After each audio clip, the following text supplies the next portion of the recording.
address that we put on this statement will focus in the main on what has been much talked about, which is the KwaZulu-Natal political killings task team.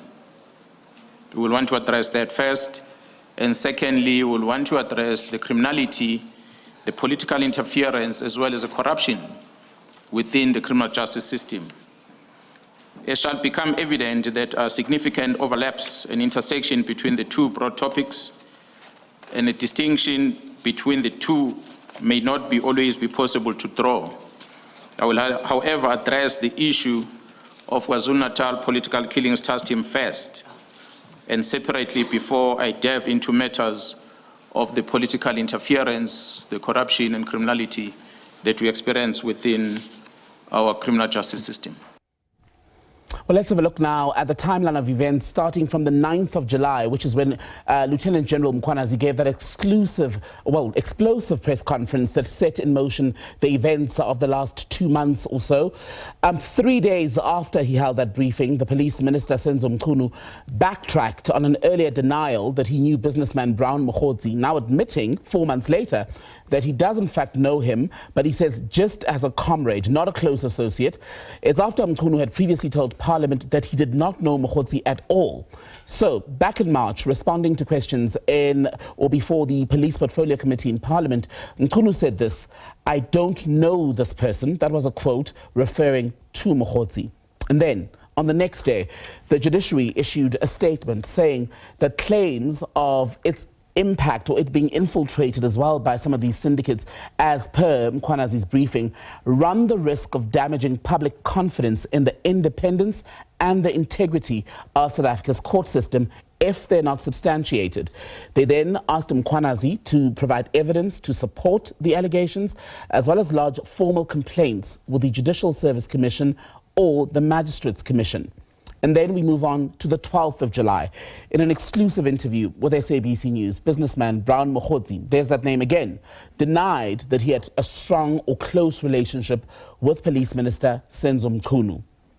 24 hours later, President Cyril Ramaphosa addressed the nation on a Sunday night, announcing that he was establishing a commission of inquiry to look into these claims, suspended Police Minister Senzo Mchunu on that night, and then said that Professor Feroz Kachalia would in the interim act as police minister. That too has not been without its controversy. Deputy National Police Commissioner for Crime Detection, that's Major General Shadrack Sibiya, was suspended 3 days later by his boss. Proclamations establishing the commission and the regulations governing its operation were then published in the Government Gazette on the 27th of August. 4 days later, on the 26th of August, Justice and Constitutional Development Director General Advocate Doc Mashabane is disciplined after a delay in the proceedings of the commission. It was initially meant to sit from the 1st of September. Professor Kachalia took over during that time as Minister or Acting Minister of Police on the 1st of this month. Just over a week later, the North Gauteng High Court dismissed General Shadrack Sibiya's bid to be allowed to return to work. And then finally, today, on the 17th of September, the Madlanga Commission of Inquiry has held its first hearing, and starting with the man at the center of these allegations, the KwaZulu-Natal Police Commissioner, Nhlanhla Mkhwanazi. Well, someone who was at the inquiry today is SABC News politics editor, Mzwandile Mbeje, and he's with us here this evening as we continue to break down what has happened on day one. Mzwandile, good to see you. Thank you. So today was basically a repeat in large part, right, of what Mkhwanazi first said to the nation in July. And one of the things that he's adamant about is that there's no doubt that Minister Mkhunu is involved with syndicates. Absolutely, Timbekile. The difference is that this time around it's under oath, so which means it will carry weight. But also there will be an opportunity now to interrogate some of those statements and claims. And then, of course, so he will have also the opportunity himself to then produce evidence. And as you have heard, that as much as the commission is sitting to look into these claims, there will be instances where you and I may not have the opportunity of knowing exactly what is being discussed because of the nature of the evidence. In fact, that's what General Mkhwanazi also alluded to when he spoke around these issues about the police minister, Senzo Mkhunu.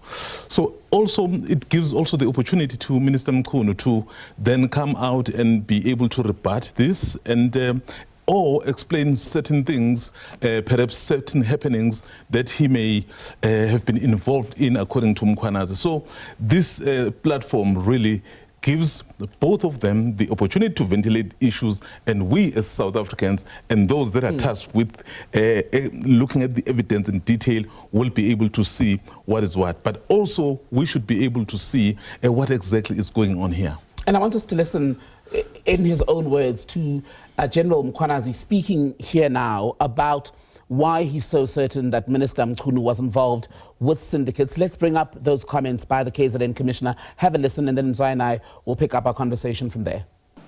Commissioners, I am aware of the evidence that was extracted as the team in Gauteng were investigating, which made me reach the conclusion that indeed this is what made someone to influence a minister to close it, because the evidence that we're going to present later by someone who's going to come before this commission who were part of this Gauteng investigation, they uncovered that communication within the syndicates was making a reference to the team, not being understanding that what is happening in Gauteng is for Gauteng, is not for KZN. You say communication between the syndicate, but you are not implying that that communication extended to the minister, are you? To some degree, the associates, as I referred to here on this paragraph, are associates of the minister. And the very same associate does show communication that seems to suggest that the minister is fully involved in the decision that this syndicate is taking. Yes, Commissioners, evidence is there on the record, although some of it will perhaps require to be covered in camera, but the evidence is there that will support my conclusion on this.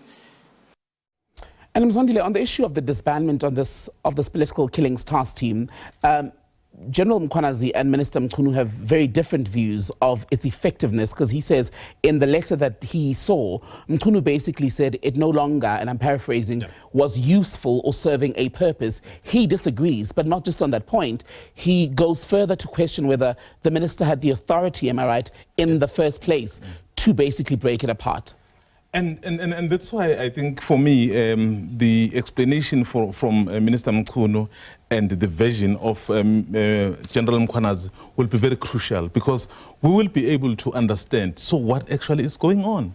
Because Mkhwanazi believes that the political task team was very effective, so he listed a number of instances where he believed it made a huge impact.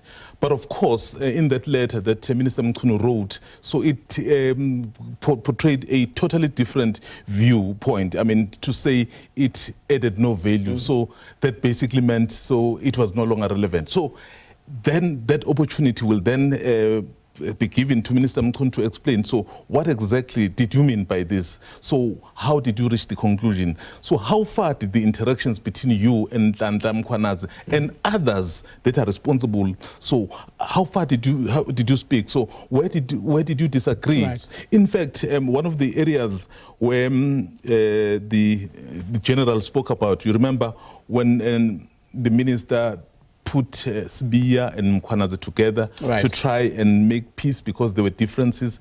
I think those issues will also come to the fore. So what is it that actually divided the very key men in the criminal sector? So what exactly is happening? So this commission, I know that perhaps many South Africans feel it's a waste of time, it's a waste of money, but it may hold some answers in so many intricate workings within the criminal justice system. Because clearly, to hear and see some of the people that we entrust with this kind of responsibility to protect our nation so divided on key issues is worrying, because what about our safety? What about our security? And on that note, Mzwandile, I mean, you used the word divided, and we got a glimpse of how much the higher echelons of the police service may be divided, because Mkhwanazi said when he held that briefing in July, yes, he was there giving the address, but he was speaking basically for a collective. Yes, certainly.